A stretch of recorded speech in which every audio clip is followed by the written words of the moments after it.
स्वागत है आप सभी का डॉक्टर लैब केयर में। लैपटॉप रिपेयरिंग कोर्स का ये पहला क्लास है और आज की इस क्लास में मैं आपको बताने वाला हूं कि हमें क्या क्या पढ़ना है और कैसे पढ़ना है। लेकिन उसके पहले आप इस बात को नोट कर लें कि लैपटॉप रिपेयरिंग का एक फॉर्मूला है। फॉर्मूला क्या है? Supply plus reset plus signal is equal to display. Supply कहने का मतलब ये हुआ कि अगर मदरबोर्ड के अंदर 15 टाइप की मान लो सप्लाई है तो ये सारी सप्लाई ओके होनी चाहिए। सप्लाई ओके है, डिस्प्ले नहीं आ रहा है, तो हमें रीसेट लेवल पे काम करने की ज़रूरत पड़ती है। रीसेट में ईसी रीसेट से लेकर सीपीयू रीसेट तक ओके होनी चाहिए, ये भी ओके होनी चाहिए। रीसेट भी ओके है, फिर भी डिस्प्ले नहीं आ रहा है, तो हमें सिग्नल लेवल पे काम करने की ज़रूरत पड़ती है। कहने का मतलब ये हुआ कि डिस्प्ले अगर मदरबोर्ड में नहीं आ रहा है तो इसका कारण सप्लाई भी हो सकता है, रीसेट भी हो सकता है और सिग्नल भी हो सकता है। तो डिस्प्ले लाना है तो हमें इन तीनों का कंसेप्ट पहले क्लियर करना होगा और इसके लिए हमें वर्किंग का समझना जरूरी है। लैपटॉप में दो चीज़ें हैं, वर्किंग और दूसरा नॉन वर्किंग।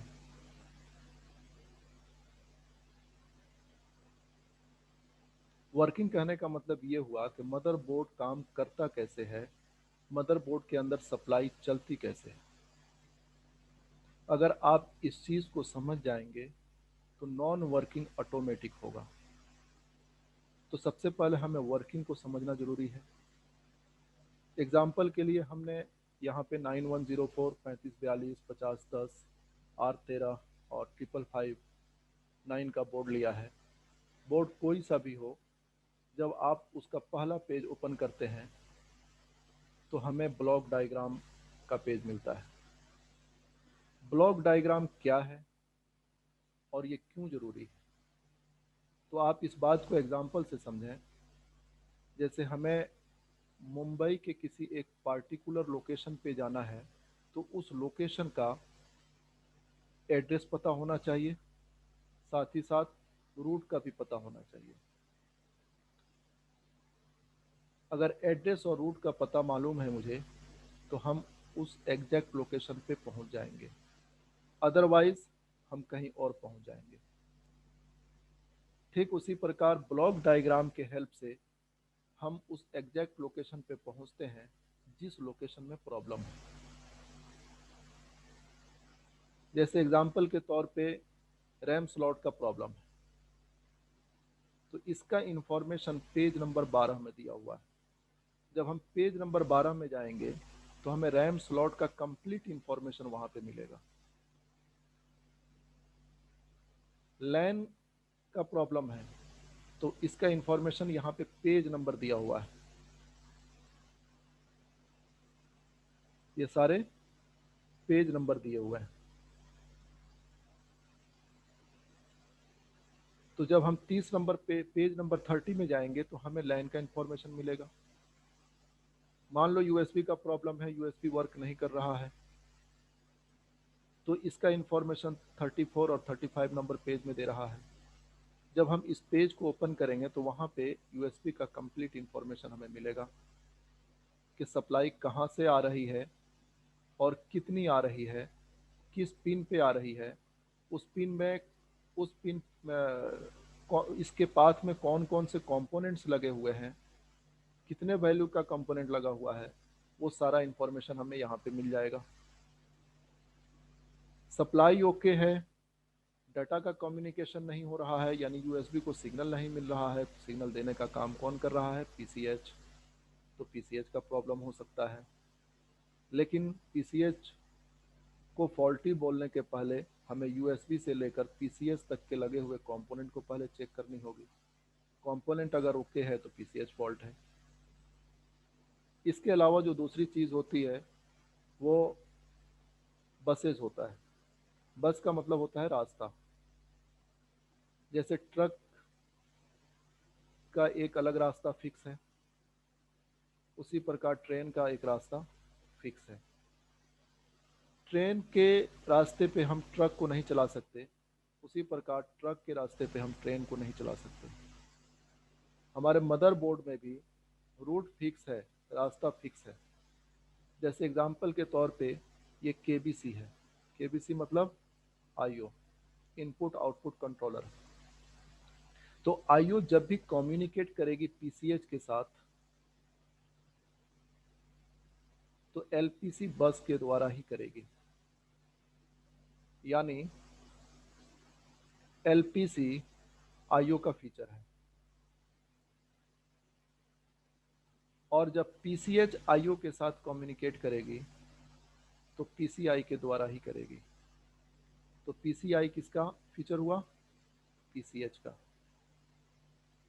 ऐसा नहीं होगा कि पीसीएच एलपीसी के द्वारा आईओ से कम्युनिकेट करे। तो जब भी पीसीएच आईओ के साथ कम्युनिकेट करेगी, वो पीसीआई के द्वारा ही कम्युनिकेशन होगा।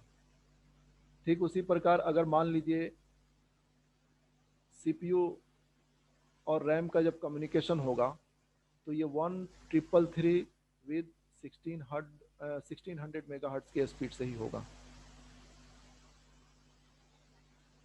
तो रास्ता इसका फिक्स है। इसके अलावा जो तीसरी चीज आती है, आईसी का इंफॉर्मेशन। यहाँ पे आईसी का इंफॉर्मेशन भी दिया हुआ है।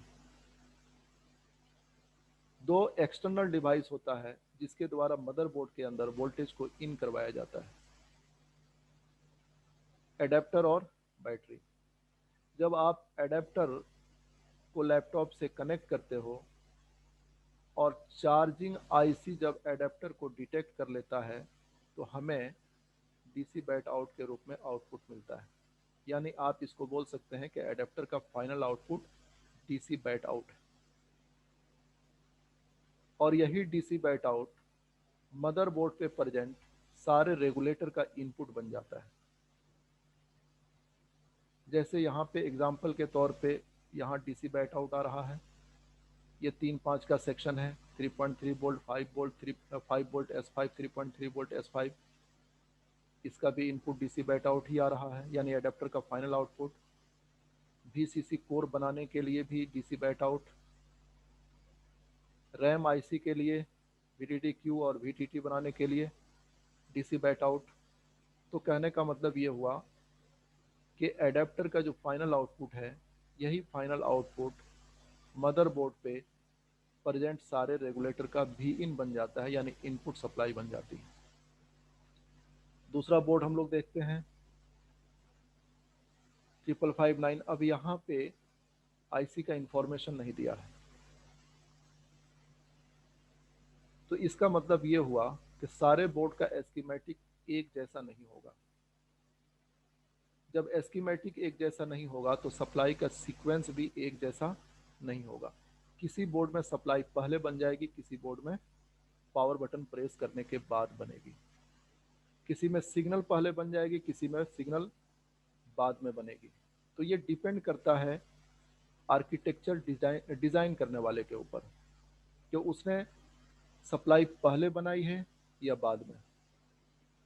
तो इसके लिए हम लोग 4-5 बोर्ड पे अच्छे से देख लें अगर सप्लाई सीक्वेंस, तो उस बोर्ड को भी हम लोग रिपेयर कर लेंगे जिस बोर्ड में सप्लाई सीक्वेंस नहीं दिया हुआ है। सारे बोर्ड में आपको सप्लाई सीक्वेंस नहीं मिलेगा। जैसे सप्लाई सीक्वेंस का एक एग्जांपल मैं आपको देता हूँ, यहाँ पे देखिए ये क्या दे रहा है, power up sequence, power up sequence diagram. यहाँ पे क्या दे रहा है, केबीसी पावर बटन। यानी जब आप पावर बटन प्रेस करते हैं तो प्रेस करने के पहले नंबर 7 में एडेप्टर और बैटरी, ये जब आप एडेप्टर या बैटरी लगाते हो तो इसका स्टार्टिंग कहाँ से कर रहा है, -7 से। ऑन कहाँ हो रहा है, 1 पे। तो -7 से यहाँ स्टार्ट कर रहा है, तो -7, -6, -5, -4, -3, यही सप्लाई 3 5 के रेगुलेटर यानी 5 वोल्ट और 3 वोल्ट को इनेबल करता है।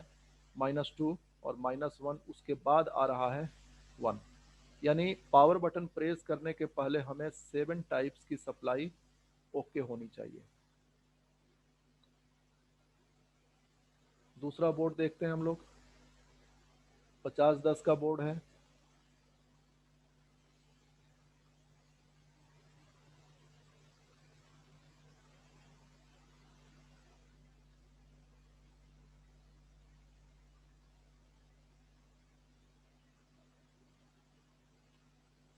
यहाँ पे दे रहा है पावर अप सीक्वेंस यानी एसी मोड।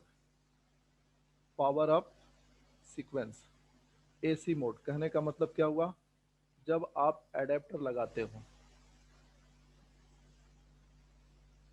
तो एडेप्टर लगाने के बाद यहाँ पे press power button, power button press करने के पहले ये सारी सप्लाई आपकी ओके होनी चाहिए। कितनी सप्लाई दे रहा है, 1 2 3 4 5 6 7 8 9 10 11 12 13 14, यानी 14 प्रकार की सप्लाई आपकी ओके होगी, तभी आप पावर बटन प्रेस करेंगे तो आगे का प्रोसेस होगा। इसके पहले वाले बोर्ड में क्या देखा, 7 टाइप्स, यहाँ पे क्या देख रहे हैं, 14 टाइप्स। इसका मतलब क्या हुआ कि सप्लाई सीक्वेंस सबका सेम नहीं है। जब आप डीसी मोड यानी बैटरी मोड पे मशीन ऑन करोगे तो पावर बटन प्रेस करने के पहले ये सारी सप्लाई ओके होनी चाहिए। कितनी सप्लाई है, 1 2 3 और 4, ये चारों सप्लाई ओके होनी चाहिए। एक भी सप्लाई अगर मिस हुआ बोर्ड ऑन नहीं होगा। इसलिए मैं बता रहा था कि पावर अप सीक्वेंस सारे बोर्ड का एक जैसा नहीं होगा। तो आइए एक और एग्जांपल हम लोग देख लेते हैं। यहाँ पे पावर ब्लॉक दिया हुआ है। पावर ब्लॉक कहने का मतलब ये हुआ कि पावर का ब्लॉक डायग्राम। डीसी इन है, डायरेक्ट करंट, इसका मतलब क्या हुआ, एडेप्टर। एक नंबर में ये हो गया, और 2 नंबर में यहाँ पे बैटरी दे रहा है, यानी एक एडेप्टर और बैटरी, ये 2 एक्सटर्नल डिवाइस है जिसके द्वारा हमारे मदरबोर्ड के अंदर वोल्टेज इन होता है। जब हम एडेप्टर लगाते हैं तो ये एडेप्टर की सप्लाई स्विच होती है और स्विच होकर बी प्लस बनती है, और यही बी प्लस बी इन बन के हमारे मदरबोर्ड में जा रहा है। ये बी प्लस चार्जिंग सर्किट को भी आता है, और चार्जिंग सर्किट के साथ बैटरी लगी होती है और बैटरी चार्ज भी होती है, यानी सिस्टम को ऑन भी कर रहा है और बैटरी को चार्ज भी कर रहा है। जब हम एडेप्टर निकाल लेते हैं तो बैटरी की सप्लाई चार्जिंग सर्किट होते हुए बी प्लस पॉइंट पे जा रहा है, और यही बी प्लस पॉइंट फिर से बी इन बन के हमारे मदरबोर्ड में जा रहा है। तो यहाँ से लेकर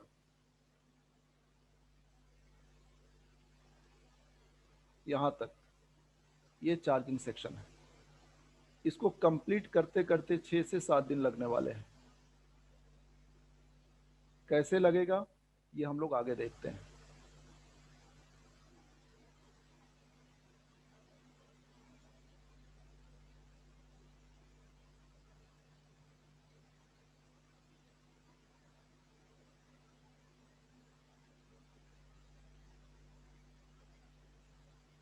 यहाँ ध्यान दीजिए, ये क्या लिख रहा है, PJPDC, power jack power DC. ये डीसी जैक है। एग्जाम्पल के लिए मैं आपको बोर्ड में दिखला देता हूँ।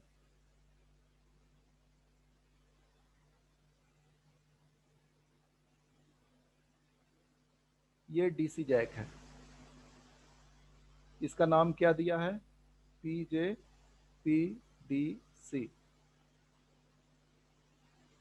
और दूसरा सोर्स क्या बता रहा है, बैटरी।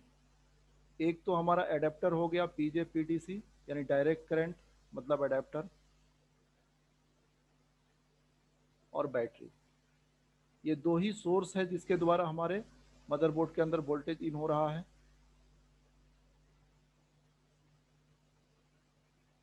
तो यहाँ जो एडेप्टर हम लगा रहे हैं, मान लीजिए कि 20 वोल्ट का एडेप्टर हमने लगाया है, तो पिन नंबर 4 और पिन नंबर 5 से ये सप्लाई निकलती है, एडेप्टर इन, और ये ट्रेवल करते हुए यहाँ पे नाम क्या दिया है, भी इन। एडेप्टर की सप्लाई का नाम यहाँ पे भी इन दे रहा है। ये भी इन मदरबोर्ड के अंदर स्विच होके कैसे जाती है, इस चीज को हम लोग देखते हैं।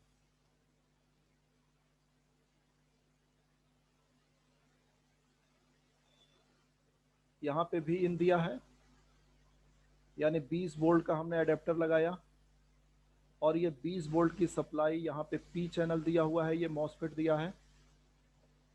मॉसफेट के दो चैनल्स होते हैं, एन चैनल और पी चैनल, इसको आगे हम लोग देखेंगे। और इसके अंदर यहाँ पे डायोड दे रखा है। इसमें डायोड का ये पॉइंट जो चौड़ा लाइन दिख रहा है, ये पॉजिटिव है और ये निगेटिव है। ये यूनी डायरेक्शनल होता है, एक ही डायरेक्शन में करंट का फ्लो होता है। पॉजिटिव से निगेटिव करंट का फ्लो होगा, लेकिन निगेटिव से पॉजिटिव की तरफ करंट का फ्लो नहीं होगा। और इसकी कंडक्टिविटी जो होती है, ये 0.7 वोल्ट की होती है। तो ये पॉजिटिव है और ये निगेटिव है। 20 वोल्ट का सप्लाई हमने दिया है, तो ये स्विच होके यहाँ पे 19.3 वोल्ट हमको मिलने वाला है। अभी गेट पे हमने सप्लाई नहीं दिया है, अभी ये स्विच नहीं हुआ है, केवल डायोड मोड पे ये वर्क कर रहा है। बिकॉज मॉसफेट दो टाइप से वर्क करता है, एक एज अ डायोड और दूसरा एज अ स्विच। अब यहाँ पे 19.3 वोल्ट हमें मिल गया स्विच होके डायोड मोड पे। ये ट्रेवल करते हुए T2 पॉइंट होते हुए दूसरे मॉसफेट के सोर्स पे जा रहा है, यानी डायोड के निगेटिव पॉइंट पे जा रहा है, और ये पॉजिटिव है। निगेटिव टू पॉजिटिव करंट का फ्लो नहीं होगा। तो यहाँ पे हमें क्या मिलेगा, 0 वोल्ट, बिकॉज इसके गेट पे भी हमने अभी तक वोल्टेज दिया नहीं है। तो जब इस पॉइंट पे हमें 0 वोल्ट मिले, तो पहले मॉसफेट के सोर्स पे आप चेक करेंगे तो 19.3 वोल्ट ही मिलेगा। ये मॉसफेट भी पी चैनल है। तो डीसी सेक्शन अलग अलग टाइप के हो सकते हैं। क्या क्या टाइप हो सकता है,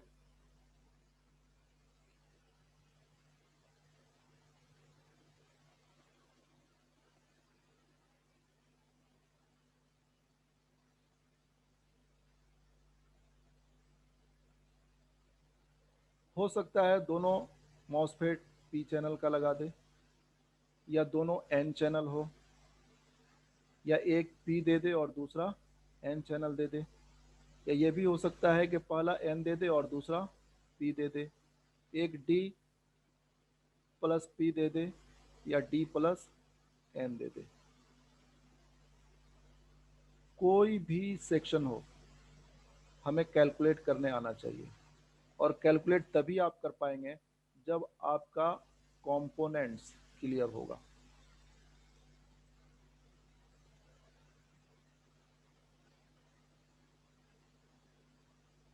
तो यहाँ पे दोनों पी चैनल दिया है। दूसरा देखते हैं, 3542 का बोर्ड है, यहाँ पे एक ही मॉसफेट दिया हुआ है, तो एक मॉसफेट भी हो सकता है। R13 में देखते हैं, यहाँ पे दो मॉसफेट दे रहा है, एक ये और दूसरा ये मॉसफेट है, लेकिन पहला मॉसफेट पी चैनल दिया हुआ है और दूसरा एन चैनल दिया हुआ है। तो पी और एन की पहचान कैसे की जाएगी, ये भी हम लोग जब मॉसफेट हम पढ़ाएंगे उस वक्त हम आपको बताएंगे। अभी मैं आपको एग्जांपल दे रहा हूँ कि हमारा डीसी इंसेक्शन कैसा हो सकता है, और उसको कैलकुलेट करने के लिए हमें किस चीज़ की जानकारी होनी जरूरी है। तो यहाँ पे मान लीजिए 20 वोल्ट आपने दिया, ये कॉइल होते हुए ट्रेवल कर रहा है और मॉसफेट के पॉजिटिव पॉइंट यानी ड्रेन पे आ रहा है, और ये सोर्स है। डायोड मोड यहाँ पे भी हमने गेट पे वोल्टेज नहीं दिया है, तो डायोड मोड पे ये भी स्विच हो जाएगा। तो डायोड मोड पे यहाँ पे कितना मिलेगा, 19.3 वोल्ट। ये ट्रेवल करते हुए दूसरे मॉसफेट के सोर्स पे आ रहा है, यानी डायोड के निगेटिव पॉइंट पे आ रहा है, और ये पॉजिटिव है। यहाँ से यहाँ अगर गेट पे हमने वोल्टेज नहीं दिया है तो स्विच नहीं होगा, नहीं होगा तो यहाँ पे भी 0 वोल्ट मिलेगा। इस कंडीशन में भी जब आप इस पॉइंट पे चेक करेंगे यानी मॉसफेट के सोर्स पे, तो हमें 19.3 वोल्ट ही मिलने वाला है। अगर आप ये चाहते हैं कि ये 20 वोल्ट की सप्लाई स्विच होके यहाँ पे हमें मिले, तो इसके लिए हमें ये सारे कंपोनेंट्स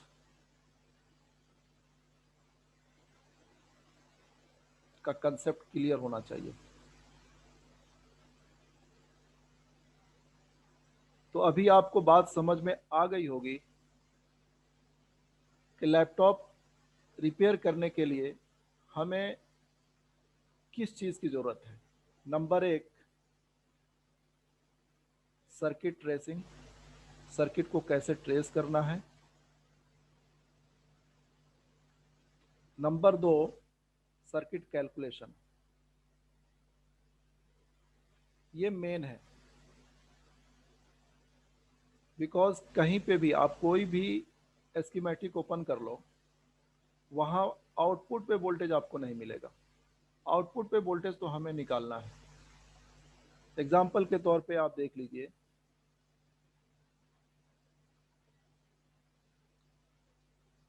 ये चार्जिंग सेक्शन है और उसकी ये आईसी है। कहीं पे भी वोल्टेज आपको दिखेगा नहीं। अभी मैं आपसे ये बोलूं कि 2 नंबर पिन पे कितनी सप्लाई आएगी, तो यहाँ पे वोल्टेज दिया हुआ नहीं है, तो हमें ये कैलकुलेट करना होगा। 13 नंबर पिन पे कितनी सप्लाई आएगी, यहाँ पे भी वोल्टेज दिया हुआ नहीं है। मान लीजिए कि 13 नंबर पिन पे 4 वोल्ट आ रहा है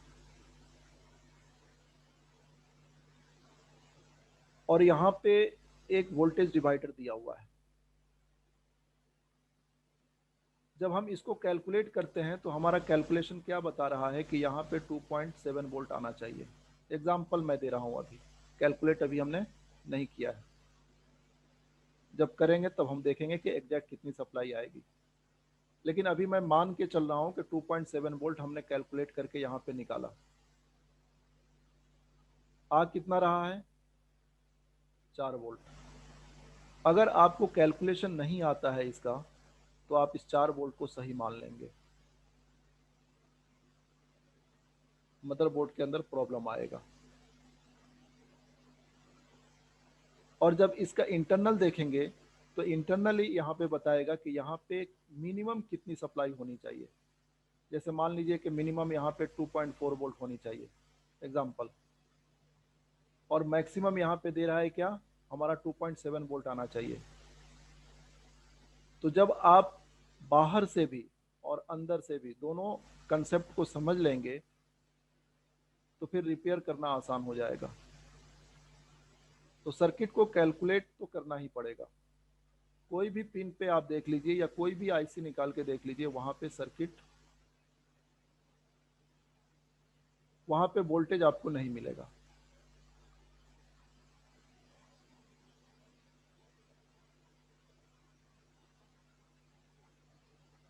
तो एक तो हो गया सर्किट कैलकुलेशन। तीसरी चीज जो हमें सीखनी है, लॉजिक, यानी आईसी इंटरनली कैसे वर्क करता है।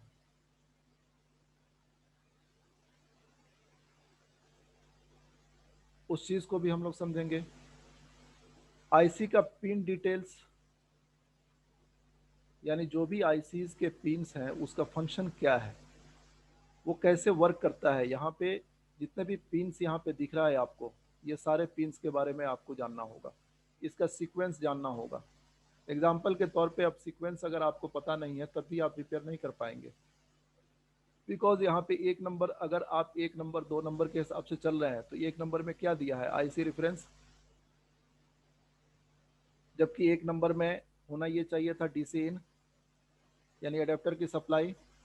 आईसी को जब एडेप्टर की सप्लाई ही नहीं आएगी तो ये आईसी ऑन कैसे होगी। तो डीसी इन 22 नंबर पिन पे दिया हुआ है, एसीओ के 13 नंबर पिन पे दिया हुआ है। तो हमें सीक्वेंस भी जानने की जरूरत है। तो सबसे पहले हम लोगों को क्या करना होगा, कंपोनेंट्स के बारे में जानना जरूरी है, कंपोनेंट्स को समझना होगा।